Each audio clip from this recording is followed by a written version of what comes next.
Welcome back to Use Your Words podcast. I'm your host, Sierra Jordan. I'm super excited about today's episode. We have Jamla recording artist Heather Victoria with us today. And so we're going to touch on a few things. But first and foremost, congratulations on your new single, Toxic. Thank you. We're super excited. I'm super excited for you. Thank you, C. I am really excited. I know. Long time coming. I know. You put in a lot of work. Yes. Yeah. So tell us a little bit about Heather Victoria. So I am a recording artist, singer, songwriter from North Carolina. Originally from Fayetteville, North Carolina. I was raised in Wilson. Shout out to the 2-5. 252. And I went to Central. I lived in Raleigh-Durham for a while, and I'm currently living in Charlotte. Okay. North Carolina born and raised. And so your upbringing kind of like you have a long family history in music, right? Mm-hmm. Was it grandma or mom that was a singer? My mom was a singer. Okay. I wouldn't even say was because she can still sing. Yes, she can. She might not sing as often, but she is the person who really taught me everything about singing and voice and harmony. My dad's side as well, he played the saxophone. He has a talent of playing the sax. And my grandfather, who's his father, was actually one of the first members of the U.S. Naval Band. Oh. The Black Naval Band. His name is Thomas Gavin. And, it just runs really deep. I have grandmothers and great-grandmothers who played piano and taught lessons and did things like that. So music was always around. And so what age did you start taking it seriously? I do remember a little back in the day, like in high school when you started singing and stuff as far as chorus, but what age did you start taking it seriously when you figure, hey, this is something I can probably do professionally? I would say 19. Okay. 18 was when I started to go to the studio and, be invited to the studio. My first time in the studio was in Rocky Mount with Jay Manifest. Not Rock City. Yeah, in Rocky Mount. I had friends at NC State actually who knew him. And I always wrote poetry. I always liked to write. I always liked to sing, but I didn't know I could put those two together. Somebody invited me to that studio and was like, can you come do some hooks for some of the rappers? And I was like, yeah, let's do it. Give me a little change. I'm in college. So that was my first time recording, but really taking it seriously, 19. That's around the time I met Ninth Wonder and started recording on a regular basis, like almost every day. When I wasn't in class, I was at the studio. Didn't have a job. Actually, I take that back. I think I did have a part-time job, but I didn't have a big girl job, so I had a lot of time on my hands, and that's when I fell in love with it, and that's when I was like, okay, I think I can make this my career, or at least try to. And it's so just stepping out there, just taking it by its arms and say, hey, this is what I want to do. I know Knife played a very paramount role as far as your growth in the music industry. So tell us a little bit about how he's kind of molded you and got you kind of where you needed to be in terms of an artist. Well, I would say, mentors are important and producers are important. People that know sound and understand sound. He was just a pivotal person in my life. I had never had anybody who invested their time, invested beats, invested wisdom. I was at Central. I was a student at Central. He was actually teaching a course called History of Hip Hop that was really, really popular. It was. People, it was crazy how many people was trying to get in that class. But it all started by, so he was actually running the studio on campus at Central. And it was in the biology building. And it was like a word on the street type of thing. It was like if you know, you know. So it wasn't like everybody knew. Right. But so I found that out. So I was like, wait, I don't have to go to Rocky Mount to record. Like I need to get into that. So I was just repeatedly trying to get in touch with him after class. it used to be a swarm of people around him after class. You know, everybody wanted to talk to him. He's a legend. So after a while, I had literally a CD demo in my book bag, and it was from one of the songs I recorded. It's the first song I recorded called Warning, and I was like, I got a demo. I don't know what I'm gonna do with this, but I have big dreams, and you know, I want to do what Mary J. Blige did with my life. You know, like that's one of the albums that inspired me to do music amongst a lot of different artists. But he was like, all right, come to the studio, let me hear it. So long story short, he played the jam. It was like over 10 people in the studio that day. And as the song was playing, everybody started coming into the room and was like, you know, what is this? And that was my first feeling of like validation. Like, okay, maybe I do have something. So shout out to Knife Wonder and Believing in Me, little 19-year-old from Wilson. Yeah, shout out to Knife. Yeah. Our eagle, our fellow eagle. Eagle pride. That's right. So being an entertainer has its ups and downs, and more so downs than anything, you know, as far as growing in your career. Tell us a little bit about that. There's a lot of adversity in life, period. But when you're trying to follow your dreams and you're from the South, it's a lot of like just trying to figure out who you are, who you want to be in terms of supporting yourself and having expectations, you know, like high expectations, low expectations. It's a lot of trying to figure it all out. So there's definitely a lot more lows than highs. There's a lot more no's than yeses.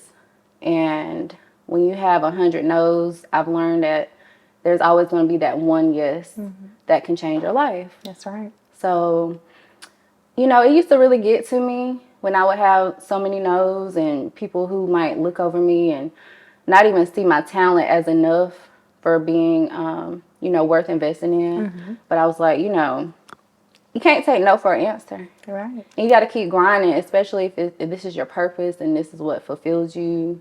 And, you know, particularly trying to do other things that I knew wasn't fulfilling me. I knew over probably a span of 4 to 5 years, like doing different corporate jobs that I did enjoy, but it just wasn't fulfilling me.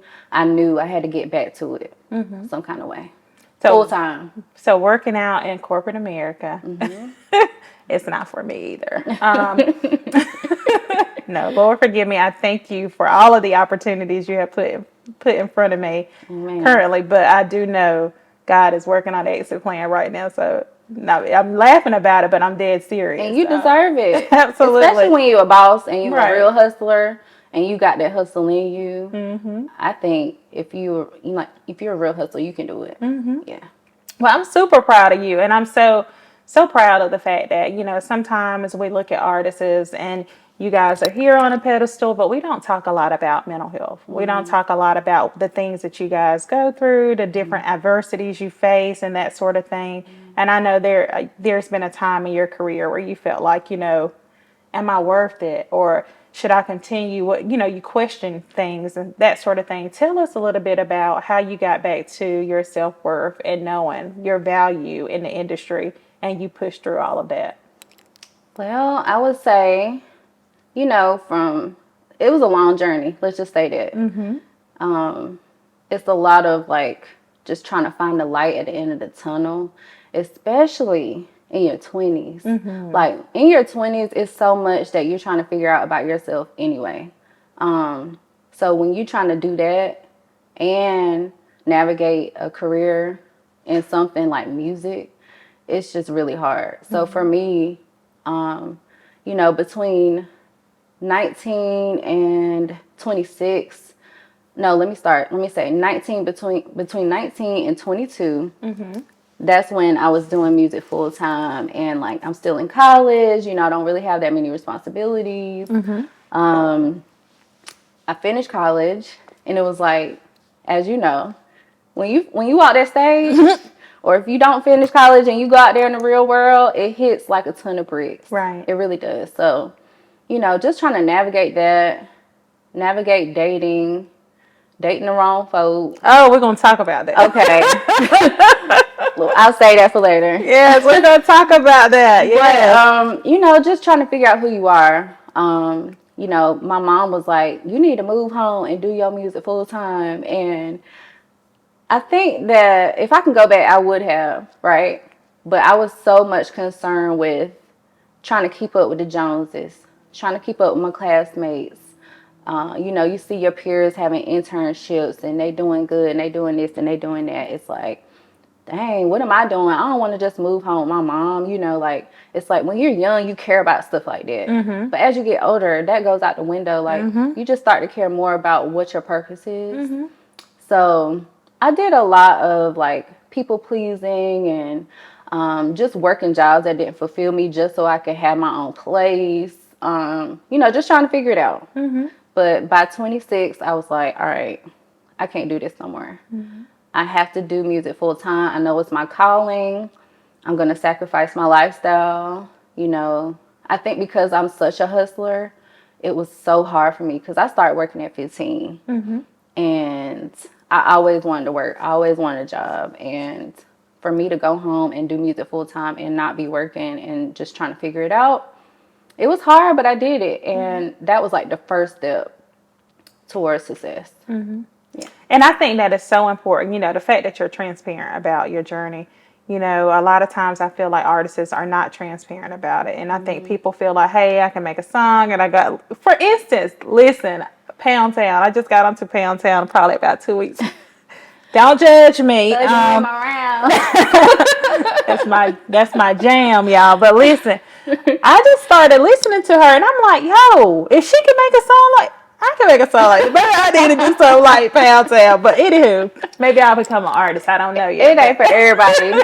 Trust me. But I looked at her story and it was just interesting to me that, you know, she stepped out. She made a lot of different songs, but she stepped out there and she did this particular song and it blew up. You know what I mean? So it takes that one particular song that's going to get into the right hands where it's going to take your career to the next level. And honestly, Boutique Hotel was my favorite album. Thank you. And then Japan, you came out with Japan. That was the other one because I remember when you dropped like, hey, what was the name of the song going to be? And I was like, you're going to China. Oh, yeah. We was doing the rollout. Yeah. I was like, where's my boyfriend taking me? Yeah. I was like, he's going to take you to China. That was so fun. Yeah. But that, I mean, I think I see great things in your future and I'm excited for you.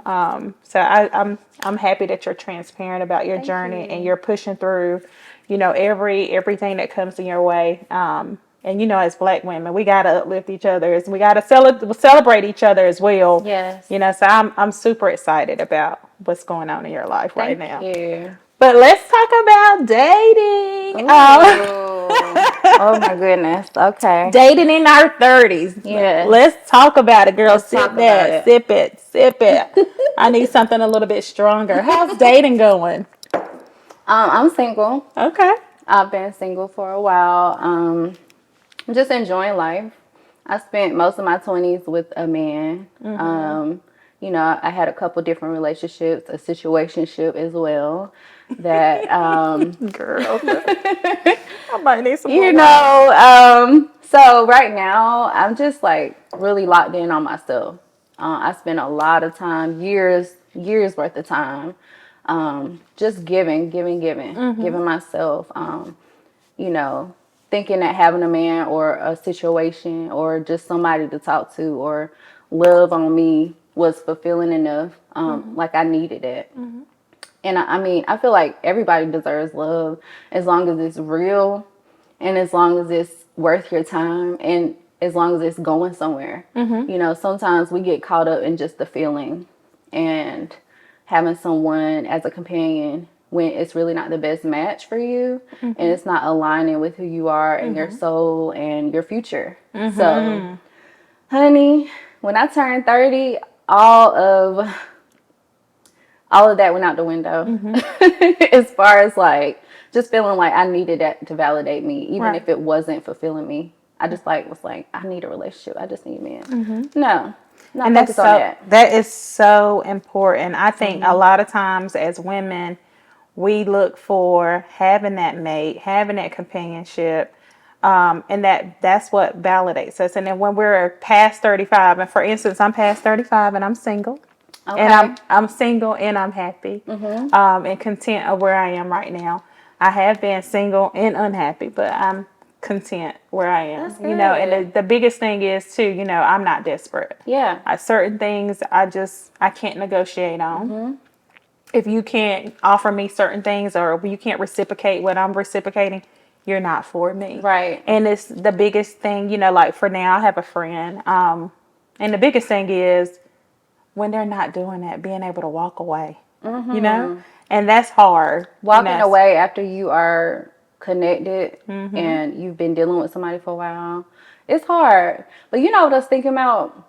I think that 90s, you tell me what you think, but 90s TV, because I watch Martin a lot, right? And I listen to a lot of 90s music. So I don't know if it was the writers or what, but there was so much music that we grew up on that I think made us start to believe that we needed a man. Like lyrically, it was so many lyrics that would say, I'll die for you, or, I just can't live without you, or, and you watch Martin and it's like, what Martin doing? He always cracking on Pam because she ain't got no man.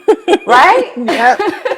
So I think unconsciously we probably some of that stuff was embedded into us. And I think that we have done a great job as a culture with moving forward from that, as far as just women having more validation outside of that. You know what I'm saying? So, But I will say this. I think black women with expectations when it comes to black men, it seems as though black men don't respect that, or we're looked at as, oh, she thinks she's better than, or we're not deserving of certain things. And I disagree, And in fact, I was having a conversation with a gentleman probably about 2 weeks ago. And he was like, you're single because of what you're expecting. You got to bend a little. That's what pretty much he was like, you're about to be 40. You need to bend a little.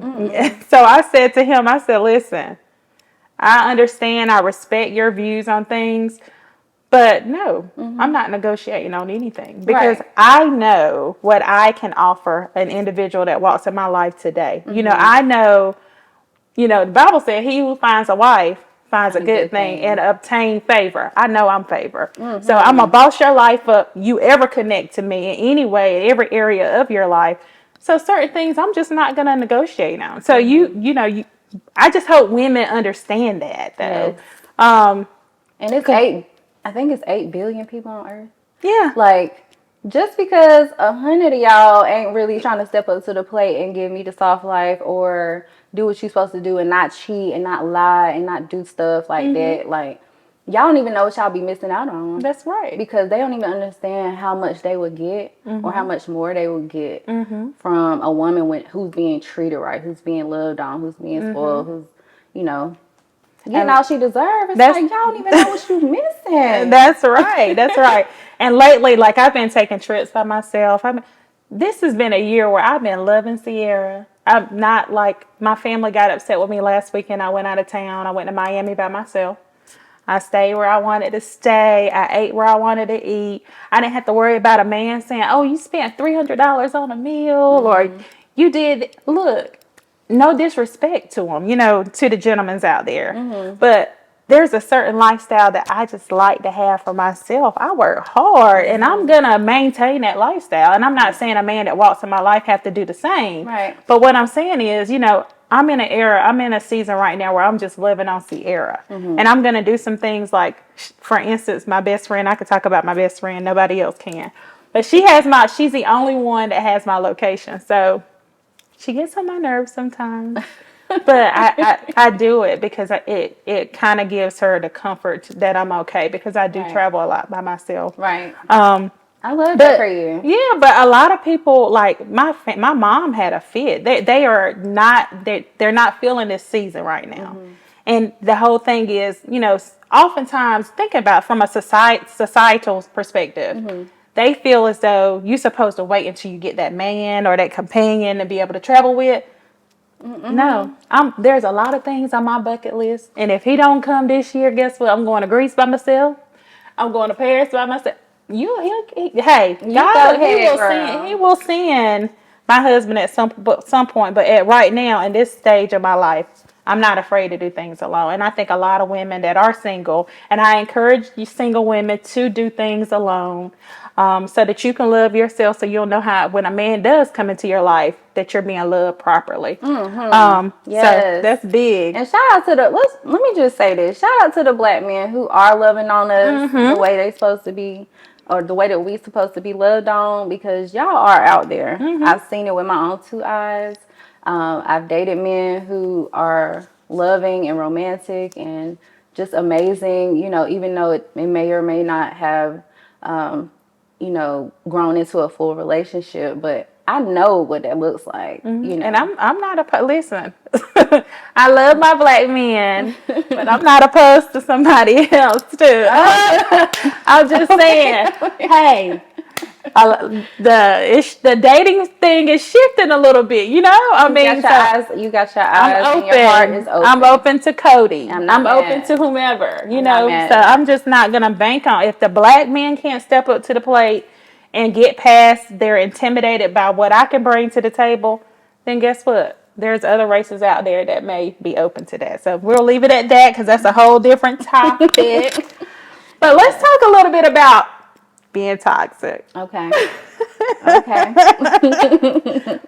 Lord, Heather, when I listened to that song, I was like, oh my God. All I could do was think about high school, like how I was toxic in certain things. And not only relationships, toxic in friendships and that sort of thing. But let's talk a little bit. What motivated you to pick that title for the song? Well, the song was actually already written. Okay. Shout out to Sutton for writing this incredible song, and LaFell for producing the song. But it came about perfectly because I'm actually done with the whole album. The album is called I Can't Make This Up.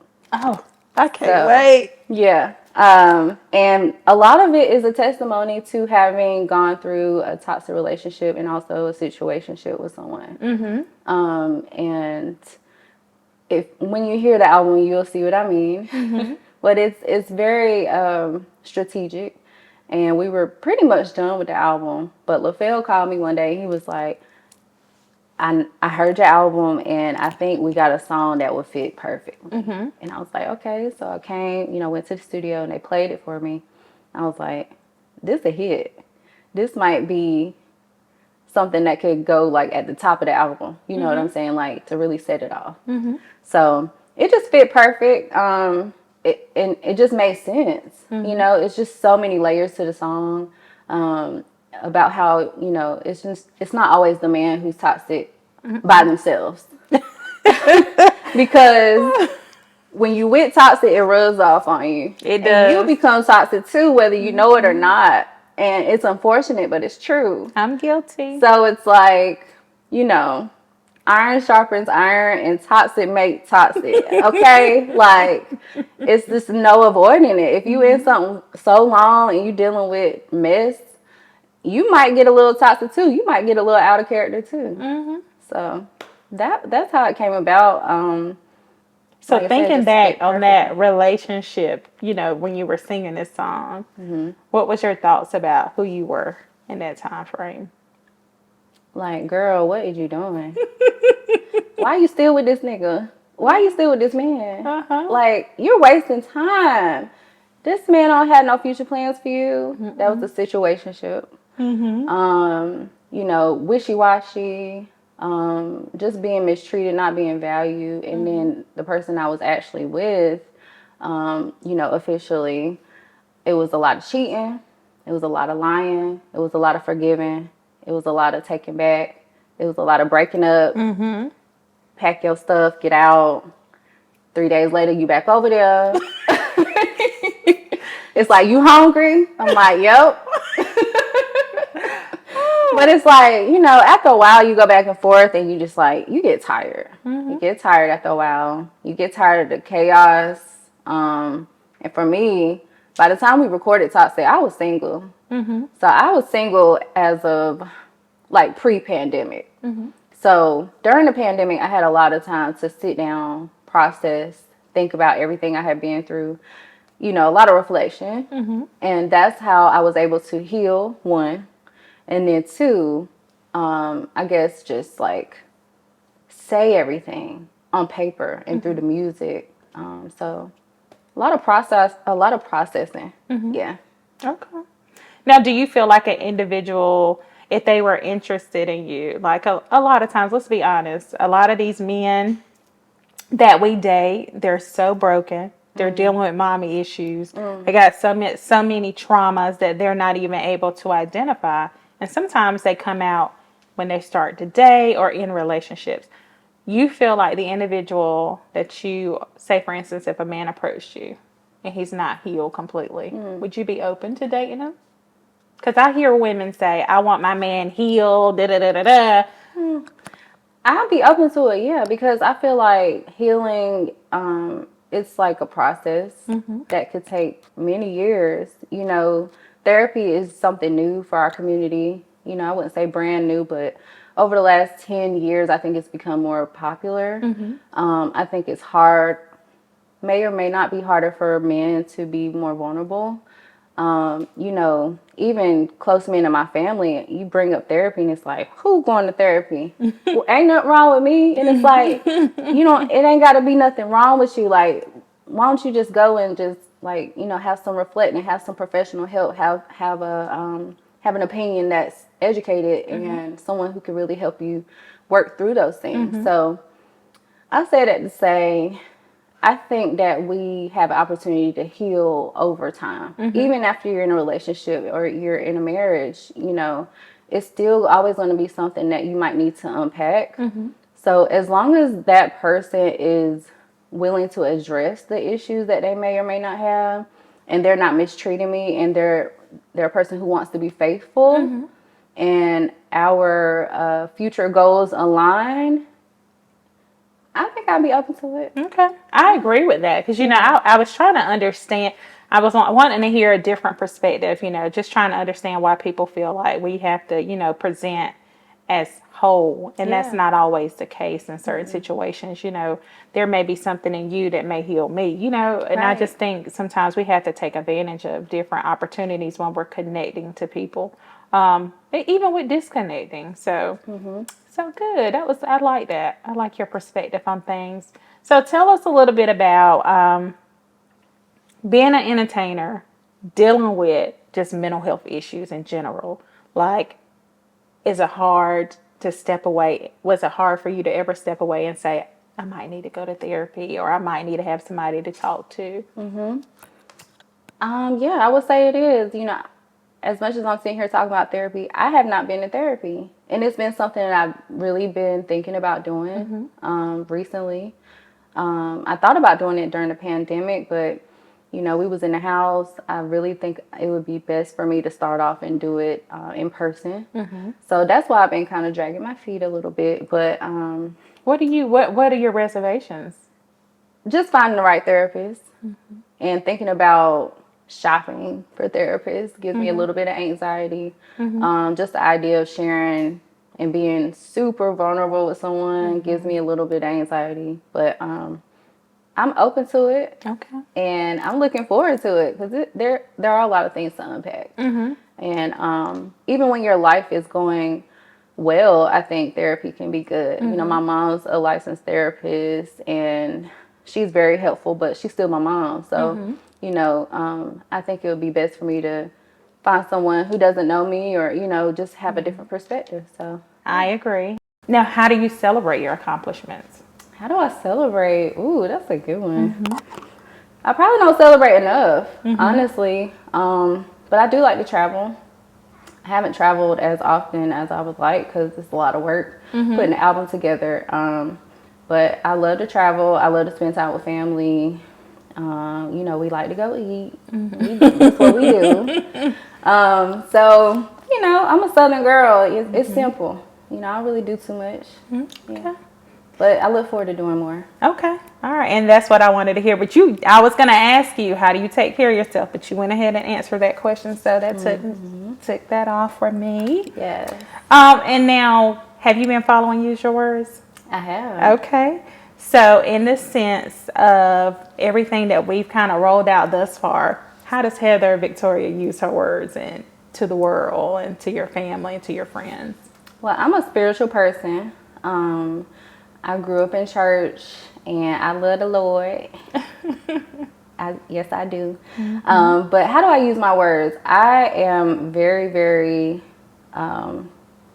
strategic most of the time with what I say, what I speak out into the world, and I believe that your words have an impact over your life, and the power of the tongue is a real thing. So you have to be careful about what you speak over yourself. You have to be careful about what you speak out into the world over yourself, your family, your career, your life. So I just really try to be intentional with my words. And I'm intentional about what I speak over my friends' lives. I try to keep negative energy and words out of my vocabulary. Even if I do say something and I'll be like, "Ooh, I ain't mean that. I take that back. Let me fix that." Because I've seen it with my own eyes. You speak something out, you'll be surprised that what power that holds. Because the devil is listening, and he be waiting to hear where your weaknesses are, so he can capitalize off of that. You know what I'm saying? But then you just gotta wrap it back around and remind him about who God is. So, Awesome.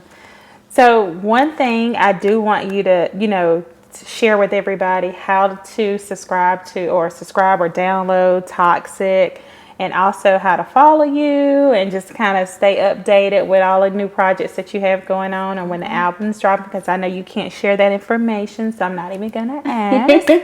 But if you'll share that with everybody. Sure. Y'all, I am Heather Victoria once again, a Jamla Records recording artist, and you can find my new single Toxic on all streaming platforms, Apple Music, Spotify, Tidal, all of the above. You can also catch it on iTunes if you want to make a purchase. So look out for Toxic. Also follow me on social media. I am on Instagram at Heather Victoria, 2 underscores in the middle. And I'm also on Facebook at Heather Victoria. There's YouTube as well, so I'm not hard to find. And please look out for all the new music that is coming. Toxic was the first single for my new album, and I look forward to sharing more with you. And what's the title of that album? The album is called I Can't Make This Up. Oh man, I love it. So before we close, there is one thing. I was given an assignment. My sister Erica Sharp is on this rampage about spring break watches. Yes. Listen, oh my goodness, she started a whole movement. Yes, she did. Yes, she did. I just saw her yesterday. We were talking about it. She is super serious about it. So Kwame, listen. Your assignment is we need you at Vic Elementary. Yeah. Vic Elementary in Wilson, North Carolina. My sister is going to continue to promote your watches for people to purchase, but she wants, those teachers work super hard. It's a Title I school. There's a lot of things that school faces in terms of funding and that sort of thing. So, and I think one of the key things is her aunt, Dr. Jeanette Davis, played a very vital role over in that school as well. So she's been following Kwame, and she's like, we need to get him in Wilson. So Kwame, listen, we need you in Wilson, okay? So yes, we're gonna have to make Erica a brand ambassador. Please, talk about that too. Listen, she got every color. She was ordering one. I told her, I said, I'm having Heather, because I don't share too much with everybody, like when I'm bringing people on. And I said, well, I'm just gonna let you know I'm having Heather on the show. She was like, you better tell it. I already got it in my notes. It's already here. Yes, Listen, we talked about it yesterday, and I'm really excited to get back to Wilson anyway. Just to give back. I also want to do some different programs and maybe a mixer for the kids. Okay. Who, kids are, your dreams don't start when you're grown. When you're in middle school and high school, you might have an inkling or, you know, some type of calling over your life, you might not have a complete idea of what you want to do. Right. But I just want to do some things in Wilson that we weren't really necessarily exposed to, just to give the creative kids an opportunity to learn, maybe a panel, you know, with some different people involved. So Okay. we got a lot of work to do. Yeah, let's connect. Let's connect. I'm working on a nonprofit right now. Okay. We're pretty much what we filed this week, so we are officially a nonprofit. I'm not going to share any details. Congratulations. Thank you. Can't share any details just yet because we're working behind the scenes on a few grants and that sort of thing. Okay. But certainly, let's connect. I'd love excited. to do so. Let's do it. All right. Well, thank you guys for tuning in to Use Your Words. We have a lot of hot topics coming out. One in particular that's near and dear to me is surviving a narcissist. I was in a very not so healthy situation for a number of years, and I've never shared my story. I've never shared my story with maybe one family member knows like details of things, but I am going to get the opportunity to be able to talk a little bit about what it was like in that time in my life. But most importantly, to be able to reach women that are in these type of relationships and to help them how to get out of those relationships, because it's not easy. So stay tuned. Continue to follow Use Your Words podcast on Instagram. And we are on all platforms whenever we drop. So stay tuned for details. Thank you. Thank you for having me, C. Yeah, thank you for being here. We go through hell like Matt Murdock. I feel like I could dare the devil and grab him a beer, right? We make love and still fight. I hate you, then I come in the room and cuddle, baby. Hey, baby.